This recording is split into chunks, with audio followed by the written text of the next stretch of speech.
outside the Civic Center in San Francisco, where I once attended Clusterfest and had a great time with Samantha seeing The Lonely Island. Ed Pereira, the head of iVISIT Media and now starting iVISIT Boxing, who feels his crowning achievement was organizing the Times Square debacle in New York City last May, says he's planning to make maybe around 6 big-time events. He wants to break the all-time record, which was held by a Tony Zale fight so many decades ago. Right away out the gates, though, even if you accomplish that, and he's talking about making the fight free for a lot of those, I can't call them patrons because it would be free. Does that even count? Does that count? If you got some people in there for free, does it really count as you breaking a record for actual paid attendance prize fight? That aside, Ed Pereira has a lot of ambition. There was a lot of smoke that he would bring USYK-WILDER to San Francisco or announce it on the schedule. But he had an announcement of an announcement. He had no announcement of USYK-WILDER going down. He may still put it on, but I don't know, man. And then apparently it'll be in partnership with YouTube. What kind of partnership? Because I have a partnership with YouTube right now. So what kind of partnership? There's been a lot of people who have come into boxing and lost a lot of money thinking they can do the kind of things he's thinking. Triller, how did that wind up, right? Just for example. So we'll see. I did some investigation, and he had a YouTube series called Rise of the Underdog, where he winds up showing off like his one-of-a-kind, Rolls Royce it might have been, or what, I don't know, one of those cars. And I'm like, that's not, okay, underdog means something.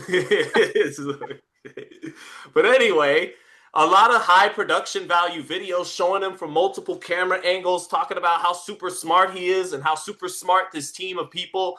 And it has like 40 views a video with 8,000 subscribers on YouTube. I don't know. Yeah, this sounds like the Mr. Beast of boxing. No. He gets a gajillion views. Like what I'm saying is that you have no card to announce. You've given us a date in July. You're saying that you're going to break this record that nobody's thinking about, but you put the attention on breaking this record, and that's the spectacle. So then the challenge, the fight isn't the boxing match.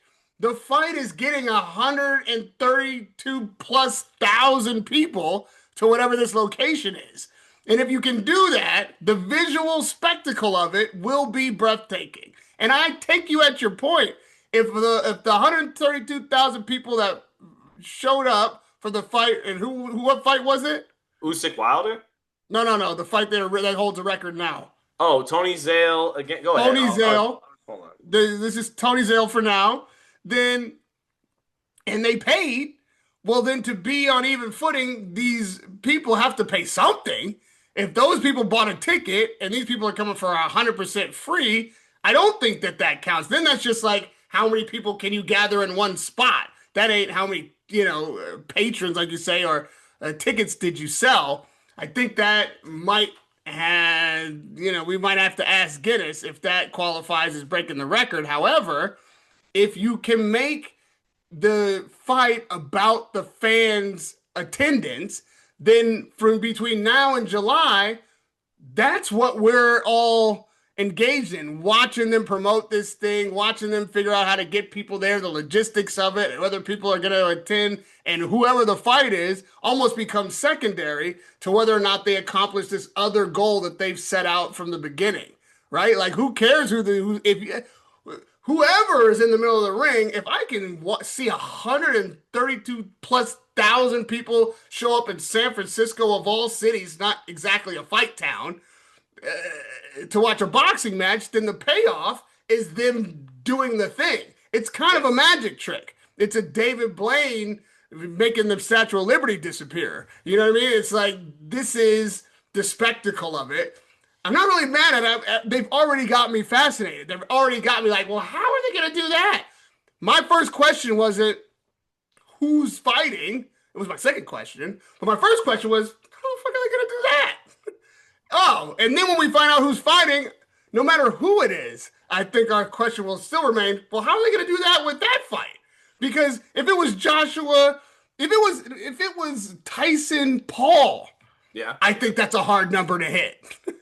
For 132 plus thousand people in attendance, that is a difficult number to hit, even with what might be the biggest names in boxing or a big crossover spectacle. That's going to be the actual show, and that is kind of brilliant if they actually have some way to do it.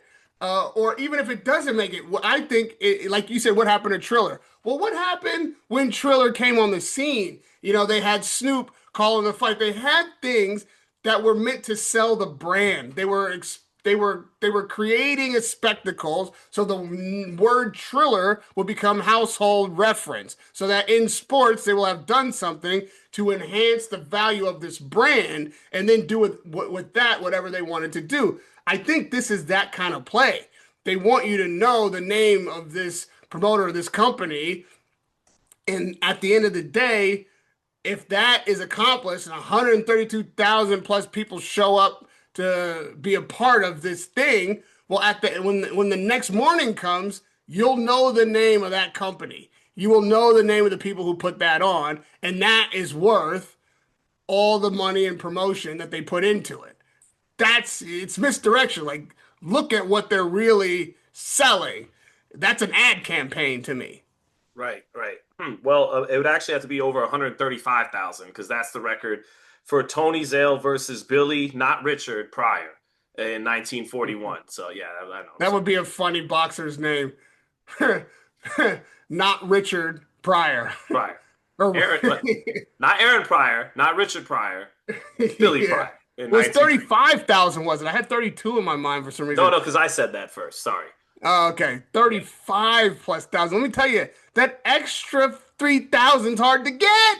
Yeah, I mean it's not right. That's 3,000 more. I mean, where are you putting these people? They're saying it's going to be outdoors. We've all seen like Jeff Jeffries and Jack Johnson. We've seen the look of the Yeah. aerial view of fucking, just outside cascading people for a little small ring in the middle. It's a hell of a thing to be able to see in real time in modern day, but it's an ad. It's a big ad.